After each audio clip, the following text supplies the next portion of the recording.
बिस्मिल्लाहिर्रहमानिर्रहीम। हम कंटिन्यू कर रहे हैं अपनी lecture series on the subject of management by Stephen P Robbins. Last lecture में हमने डिफरेंट कॉन्सेप्ट्स को अंडरस्टैंड करने की कोशिश की। अभी देखते हैं कि what are these management functions. इसके ऊपर हमने पहले लेक्चर में भी बात की हुई है। So we will have a glimpse of all these management functions और फिर हम इससे फर्दर वाले टॉपिक को इन डिटेल अंडरस्टैंड करने की कोशिश करेंगे। बेसिकली अगर हम मैनेजमेंट अप्रोच की बात करते हैं तो मैनेजर्स जो हैं वो डिफरेंट एक्टिविटीज़ को परफॉर्म करते हैं और they are responsible for overseeing the work of others. और हमने पहले लेक्चर में ये भी डिफाइन किया था कि managers are the persons who get the job done through and with people. So as a whole अगर हम मैनेजमेंट की बात करें तो हमारे पास बेसिक 4 फंक्शंस नज़र आते हैं जिसमें हम बात कर सकते हैं। सबसे पहला function that is about planning, then organizing, leading and controlling. So Henry Fayol ने बेसिकली जो एक फ्रेंच बिजनेसमैन था उसने 20th सेंचुरी के अराउंड जब प्रपोज किया कि मैनेजमेंट क्या होती है तो उन्होंने एज अ होल इसको 5 फंक्शंस में बताया था।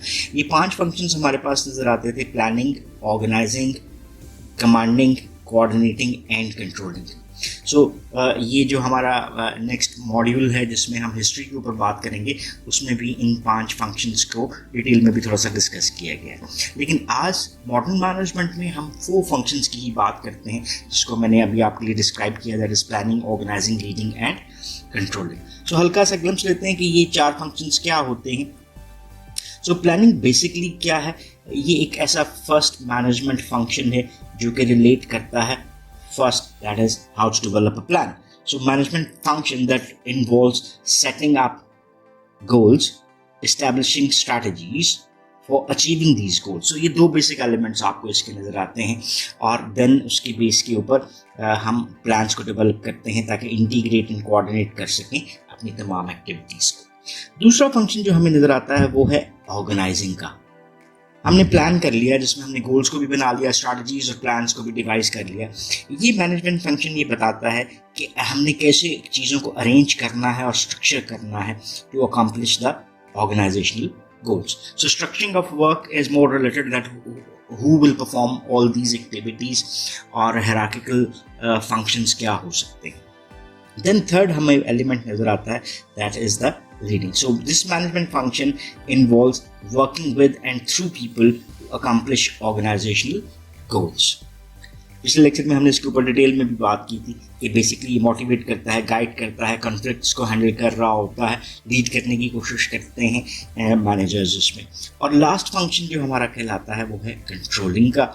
और कंट्रोलिंग क्या है? Management function that involves monitoring, comparing and correcting work performance. Because हमारे लिए बहुत ज़रूरी है कि हम ये कंसिडर करें कि क्या हम राइट ट्रैक पे हैं या नहीं, और उसके लिए ऑन एंड ऑफ हम जब अपनी एक्टिविटीज़ को चेक पॉइंट के ऊपर रखते हैं कि क्या हम सही डायरेक्शन में जा रहे हैं, तो वहाँ पे हम मॉनिटर भी करते हैं, फिर गोल्स के साथ चीज़ों को कंपेयर भी करते हैं और जहाँ पे ज़रूरत हो वहाँ पे करेक्शंस को भी अप्लाई करते हैं। So if you want to see this in detail तो आप लेक्चर नंबर 1 को भी दोबारा से वॉच कर सकते हैं।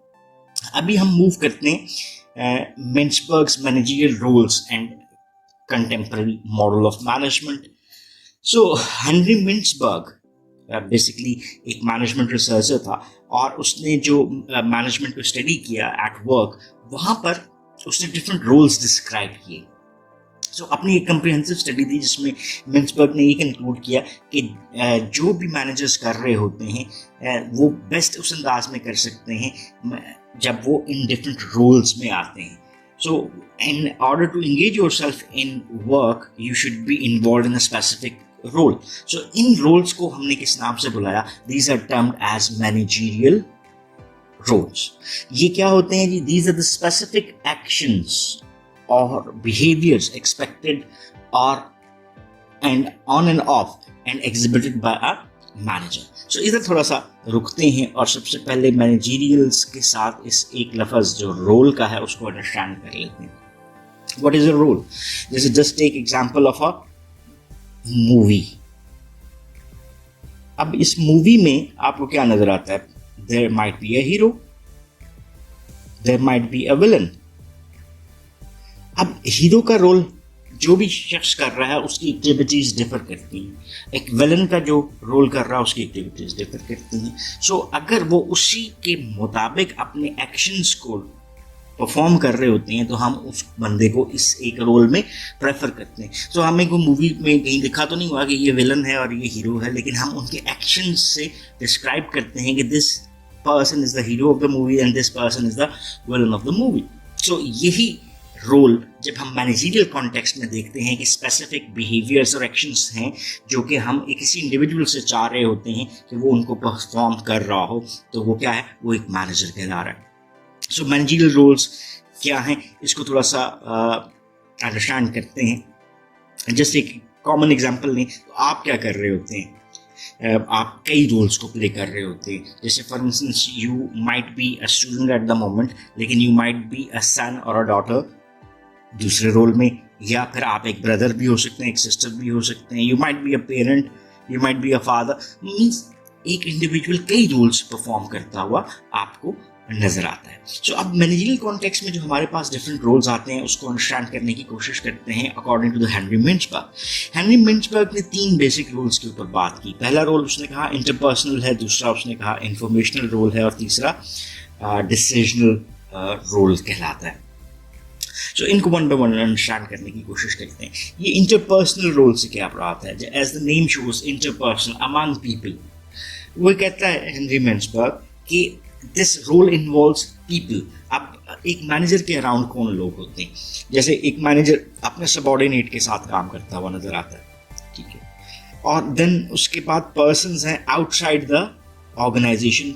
अब ऑर्गेनाइजेशनल कॉन्टेक्स्ट में पर्सन्स आउटसाइड द ऑर्गेनाइजेशन है तो हमारे सप्लायर्स भी हैं, हमारे डिस्ट्रीब्यूटर्स भी हैं, हमारे क्लाइंट्स भी हैं, कस्टमर्स भी हैं। So these are the people who are outside the organisation, ठीक है। सो एक इंडिविजुअल इन्वॉल्व होता है इन लोगों के साथ कहीं ना कहीं डिस्कशन में, उनसे मिलने में, और कई और सेरेमोनियल और सिंबॉलिक ड्यूटीज वो परफॉर्म करता है। सो अब ये जो एक इंटरपर्सनल रोल है, उस इंटरपर्सनल रोल में उसको कई डिफरेंट एक्टिविटीज करनी पड़ती हैं। ये इंटरपर्सनल की सब डिवीजन उसने बना दी। Like he might be a figurehead. जैसे फॉर इंस्टेंस एक इंडिविजुअल किसी फंक्शन में इनवाइटेड है और वो किसी सेरेमनी में चीफ गेस्ट के तौर पे मौजूद है, तो वो एक फिगर हेड है। या जैसे रिबन कटिंग सेरेमनी में अगर वो शख्स इन्वॉल्व है और उसने किसी भी चलें जी न्यू प्लाजा का इफ्तिताह करना है, तो he is in figurehead role. किसी और जगह पे he might be a leader, जहाँ पे वो लोगों से जो कहते हैं जी खिताब कर रहा है, तकरीर कर रहा है, लोगों को गाइड करता हुआ दिखाई दे रहा है, तो वो भी लीडर है।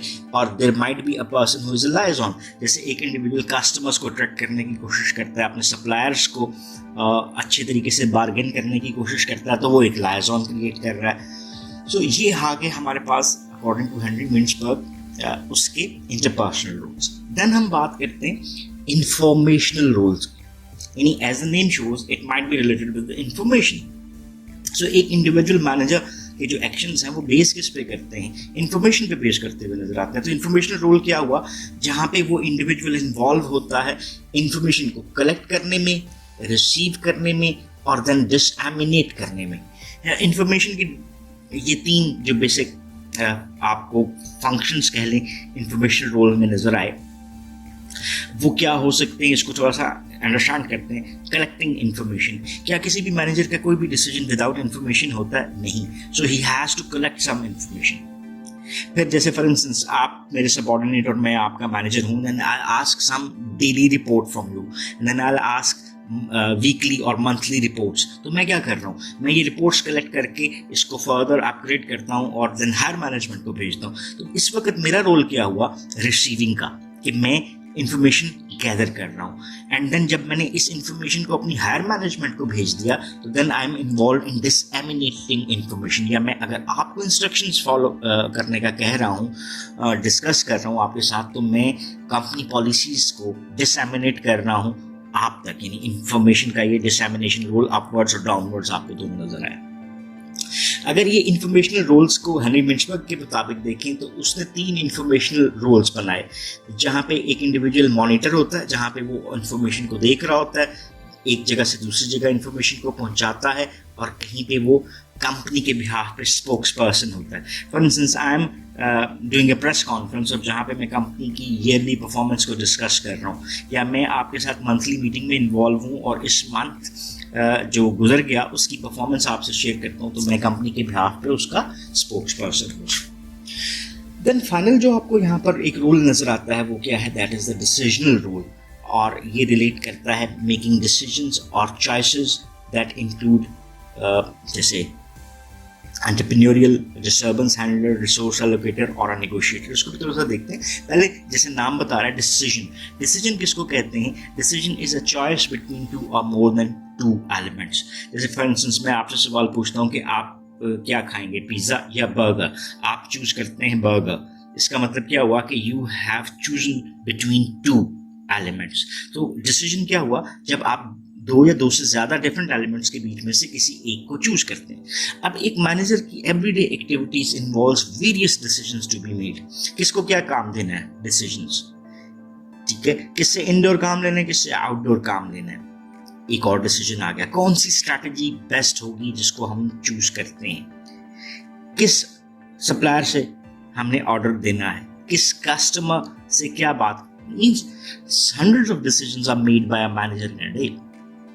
So जब वो इस रोल में इन्वॉल्व होता है तो वो क्या है, डिसीजनल रोल। अब इस कॉन्टेक्स्ट में उसके डिसीजंस क्या हो सकते हैं, वहां पे वो एक एंटरप्रेन्योर हो सकता है। एंटरप्रेन्योर से मुराद यहाँ पर एक individual who takes the risks और फिर वो किसी भी एक्टिविटी में इन्वॉल्व होता है, तो यहाँ पर वो क्या हो गया, एंटरप्रेन्योर हो गया। डिस्टर्बेंस हैंडलर, जैसे दो लोगों के बीच में जो भी मसाइल चल रहे हैं, चाहे मैं डिस्ट्रीब्यूशन के मसाइल की बात करता हूँ तो मैं वहाँ पे जंप इन करता हूँ और उसी की बिना के ऊपर उन डिसीजंस के ऊपर बेहतरी लेकर आने की कोशिश करता हूँ, तो I am the disturbance handler. Then resource allocator, जहाँ पर मैं डिसाइड करता हूँ कि आपको क्या क्या चीज़ें देनी है, जैसे what equipment you require, what machinery you required, तो मैं एक डिस्टर्बेंस रिसोर्स एलोकेटर हो गया। एंड देन एट नेगोशिएटर, जब मैं अपने सप्लायर्स के साथ, अपने डिस्ट्रीब्यूटर्स के साथ नेगोशिएट कर रहा हूँ what is the best deal, ताकि कम से कम प्राइस में मैं कंपनी के लिए ज़्यादा से ज़्यादा अच्छे मटीरियल्स को एक्वायर कर सकूँ, तो I might be a negotiator. So as a manager performs those roles, Mintzberg ने प्रपोज किया कि their activities include both reflection and action. So एक एज अ होल अगर हम बात करते हैं तो किसी भी इंडिविजुअल की एक्टिविटीज में थिंकिंग का प्रोसेस भी आपको नजर आता है, और देन उसके थिंकिंग की बेस के ऊपर बनते हुए आपको डिफरेंट एक्शंस भी दिखाई देते हुए नजर आते हैं। So these are the Henry Mintzberg's managerial roles, जिसके ऊपर हमने अभी के लेक्चर में डिस्कशन की। इन्हीं रोल्स की बिना के ऊपर हम इस लेक्चर को थोड़ा सा आगे लेकर चलते हैं और इसी कॉन्टेक्स्ट में हम बात करेंगे। So before moving any further, इसका थोड़ा सा रिसर्च के कॉन्टेक्स्ट में भी देख सकते हैं कि वेदर दिस थ्योरी अप्लाइज और नॉट। सो कई फॉलोअप स्टडीज भी की गई इसके हवाले से, और वैलिडिटी ऑफ मिन्सबर्ग रोल को कैटेगराइज भी किया गया, और ये एविडेंट नज़र आया कि ये जो डिफरेंट रोल्स हेनरी मिन्सबर्ग ने डिस्क्राइब किए, ये मैनेजर्स के इस आइडिया को कि वो डिफरेंट रोल्स में इन्वॉल्व होता है, वो कहीं हद तक अप्लाई होते हुए नज़र आते हैं। इसी की अगर पिक्टोरियल हम रिप्रेजेंटेशन देखना चाहें तो ये आपको पिक्टोरियल रिप्रेजेंटेशन नज़र आती है कि पर्सनल कॉन्टेक्स्ट में उसके तीन रोल्स हैं, फिगर हेड का, लीडर का और लाइजॉन का। इंफॉर्मेशनल कॉन्टेक्स्ट में he might be a spokesperson, disseminator और मॉनिटर, और चार रोल्स जो आपको नज़र आते हैं वो डिसीजनल कॉन्टेक्स्ट में नज़र आते हैं। He might be an entrepreneur, disturbance handler, he might be a resource allocator, और he might be a negotiator. So ये अप्रोच आपको हेनरी मिन्सबर्ग की नज़र आई। नेक्स्ट हम मूव करते हैं मिन्सबर्ग की जो एक रोल्स की अप्रोच थी। उन रोल्स के कॉन्टेक्स्ट में अगर हम देखें तो एक मैनेजर को सेवरल स्किल्स चाहिए होती हैं। What is a skill? Basically हमें तीन लफ्ज़ हैं जिसको अंडरस्टैंड करना बहुत हद तक ज़रूरी होता है। That is KSA। K stands for knowledge। अब नॉलेज क्या होता है? That is the information. Skill क्या है? Basically application of that knowledge, यानी जो नॉलेज हमारे पास है हम उसको अप्लाई कर सकें। So what is this application of knowledge? Knowledge क्या है, जैसे फॉर इंस्टेंस मैं कहता हूँ कि जी मोटरसाइकिल मैकेनिक है और वो मोटरसाइकिल मैकेनिक किसी भी एक्टिविटी को जानता है कि इंजन के कितने पार्ट्स हैं, मुझे भी पता है, आपको भी पता है, सो दोनों के पास नॉलेज हो गया। लेकिन मैं मोटरसाइकिल को ठीक कर सकता हूँ, आपके पास ये स्किल नहीं है, means so application of that knowledge अगर किसी के पास है तो वो स्किल कहलाती है। और तीसरा लफ्ज़ है दैट इज एबिलिटी, कि किसी एक इंडिविजुअल की ये कैपेसिटी कि वो किस हद तक किसी काम को परफॉर्म कर सकता है। So these three words are necessary to understand and management. So अब ये स्किल की बात कर रहे हैं जिसको हमने कहा कि एप्लीकेशन ऑफ नॉलेज कहलाता है। यहाँ पे रॉबर्ट एल कैट्स ने प्रपोज किया था कि managers need 3 critical skills in managing. इसको अगर हम देखना चाहें तो हम लेक्चर नंबर 1 में इसके ऊपर थोड़ी सी बात कर चुके हैं, इसलिए हम उतनी डिटेल में तो नहीं जाते, कुछ ग्लिम्पसेस ले लेते हैं। सो कैट्स के मुताबिक एक इंडिविजुअल मैनेजर में टेक्निकल स्किल्स होनी चाहिए, ह्यूमन स्किल्स और कॉन्सेप्चुअल स्किल्स होनी चाहिए। ये एग्जिबिट 1.6 आपके पास नज़र आ रहा है कि ये डिफरेंट टाइप्स ऑफ स्किल्स की ज़रूरत किस लेवल ऑफ मैनेजमेंट पे कितनी है। इसको थोड़ी देर बाद देखते हैं और सबसे पहले अंडरस्टैंड करते हैं कि ये तीनों स्किल्स हैं क्या। पहली बात आ जाती है हमारी रिलेट करती टेक्निकल स्किल्स के साथ। ये क्या है? These are job specific knowledge and techniques needed to proficiently perform work task, यानी वो काम जो कि आप करना चाह रहे हैं उससे रिलेटेड जिन टेक्निक्स की आपको ज़रूरत है वो आपके पास हो ताकि आप उस काम को अच्छे तरीके से परफॉर्म कर सकें। जस्ट एक एग्जांपल ऑफ टीचिंग स्किल्स, तो अगर आपके पास वो स्किल्स नहीं हैं तो आप टीचिंग उस तरह से परफॉर्म नहीं कर पाएंगे। So technical skills are those job specific knowledge or the techniques which are needed to perform that work proficiently. Then हमारे पास दूसरी स्किल आती है जिसकी हम बात करते हैं, that is termed as interpersonal skill. Interpersonal skill को एक और नाम से भी हम बुलाते हैं, that is also named as human skill. This stands with the ability of an individual to work among people. आपको अपने इर्द गिर्द डिफरेंट लोग नज़र आते हैं, बहुत सारे लोग जो हैं वो अकेले तो बहुत अच्छा काम करते हैं, लेकिन जब हम बात करते हैं टीम के साथ काम करने में तो वो इतने अच्छे वर्कर नहीं होते। सो इसका मतलब क्या हुआ? They might be lacking interpersonal skill. So this is the ability to work well with other people individually and in a group. So ये क्या कहलाई? इंटरपर्सनल स्किल कहलाई। और तीसरी स्किल क्या है हमारे पास? That is the conceptual skill, that is the ability to think and to conceptualize about abstract and complex situation. इसको अगर हम सिंपल फॉर्म में बताएं तो this is the ability of an individual to see the big picture. जब आप चीज़ों को प्रोजेक्ट कर सकें, अपने फ्यूचरिस्टिक अप्रोच के साथ चीज़ों को विजुअलाइज कर सकें, तो ये क्या कहला रही है? Conceptual skill. अब इसको थोड़ा सा सम अप करते हैं। अगर हमारे पास टेक्निकल स्किल नहीं है तो हम काम को अच्छी तरीके से परफॉर्म नहीं कर सकते। अगर हमारे पास इंटरपर्सनल स्किल नहीं है तो हम शायद खुद या लोगों के साथ मिल के टीम की सूरत में काम इतना अच्छा ना कर सकें, माइट कि हम लोगों को लीड ना कर सकें, मोटिवेट ना कर सकें, इंस्पायर ना कर सकें। एंड कॉन्सेप्चुअल स्किल अगर हमारे पास नहीं है तो it might be a case कि हम चीज़ों को प्लान नहीं कर सकते, हम वेरियस जो सिचुएशंस हैं उसको प्रेडिक्ट नहीं कर सकते, अपने इन्वायरमेंट के जो चीज़ें हैं उसको अंडरस्टैंड नहीं कर सकते। So if a manager doesn't have these 3 skills तो वो शायद अच्छा मैनेजर ना बन सके। अभी देखते हैं एग्जिबिट्स 1.6 को by after understanding these skills कि किस मैनेजर को किस चीज़ की ज़्यादा ज़रूरत है। पहला आंसर तो ये बनता है कि all managers needs all the skills. So किसी मैनेजर को कोई ज़्यादा चाहिए, किसी को कुछ कम। हम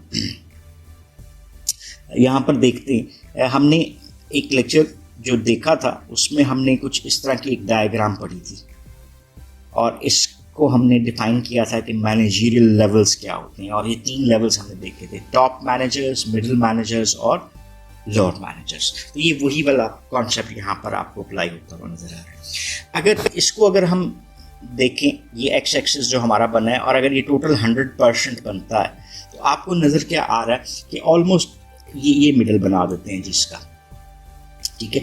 तो आपको ये नज़र आता है कि टॉप मैनेजर्स को अपनी जो स्किल रिक्वायरमेंट है उसमें 50% के अराउंड क्या चीज़ें चाहिए? Conceptual skill. अब इसकी रीज़न क्या है कि जो आपकी स्ट्रैटेजी बनती है, गोल्स बनते हैं, प्लान्स बनते हैं, वो सबसे ज़्यादा कहाँ पर बनते हैं? Top management. So top managers might be more in requirement of the conceptual skill, but they work with people. So अगर इसको एक और segregation में हम ले जाते हैं तो almost 30% क्या चाहिए, human skill चाहिए, और then 20% क्या चाहिए, आपको टेक्निकल स्किल चाहिए. अब टेक्निकल स्किल फॉर इंस्टेंस, मैं अगर फाइनेंस मैनेजर हूँ तो क्या मुझे सारी रेशियोज खुद निकालनी आनी चाहिए जिसकी बेस पे मैं फाइनेंशियल डिसीजंस करूँगा? नहीं, मेरे पास सर्टन सबऑर्डिनेट्स हैं जो कि मुझे ये टेक्निकल वर्क करके देते हैं और मैं उन टेक्निकल वर्क को समझता हूँ, अपने हाथ से करना ज़रूरी नहीं है. तो मेरे में टेक्निकल स्किल अगर कम भी है तो मैं दूसरों से उसका फ़ायदा लेते हुए कॉन्सेप्चुअल स्किल की बिना के ऊपर मोर क्रिएटिव डिसीजंस कर सकता हूँ. अगर मिडिल मैनेजमेंट की बात करते हैं तो आपको ऑलमोस्ट चले जी ये 33% और ऑलमोस्ट 33%, इसको हम 100% बना देते हैं, 33.33% चले. So almost equal proportion required है. अब क्यों?